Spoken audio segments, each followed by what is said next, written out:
নবী করিম সাল্লাল্লাহু আলাইহি ওয়াসাল্লামকে স্বপ্ন দেখার জন্য ছোট্ট একটি আমল করতে পারি, খুবই ছোট্ট, একেবারে সহজ।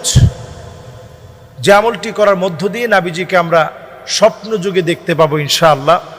দরুদ শরীফ পড়তে থাকবেন বেশি বেশি, অন্তত এতটুকুন পড়ার চেষ্টা করেন, সাল্লাল্লাহু আলাইহি ওয়াসাল্লাম, সাল্লাল্লাহু আলাইহি ওয়াসাল্লাম, সাল্লাল্লাহু আলাইহি ওয়াসাল্লাম। নবী সাল্লাল্লাহু আলাইহি ওয়াসাল্লাম হাদিসের মধ্যে বলছেন, মান রাআনি ফিল মানাম ফাকাদ রাআনি ফিল ইয়াকযাহ ইন্না শাইতান লা ইয়াতামাসসালু বি ওয়া ফি রিওয়ায়াতিন উখরা ইন্না শাইতান লা ইয়াতাশাব্বাহু বি। শয়তান কখনো নবীর আকৃতি ধারণ করতে পারে না। এজন্য নবীজি সাল্লাল্লাহু আলাইহি সাল্লাম আমাদেরকে শিখিয়েছেন যে তোমরা অধিক পরিমাণে দরুদ শরীফ পড়ো, দরুদ শরীফ পড়ো। এটা লাভ হচ্ছে নবীজিকে আপনি স্বপ্নে দেখতে পারবেন।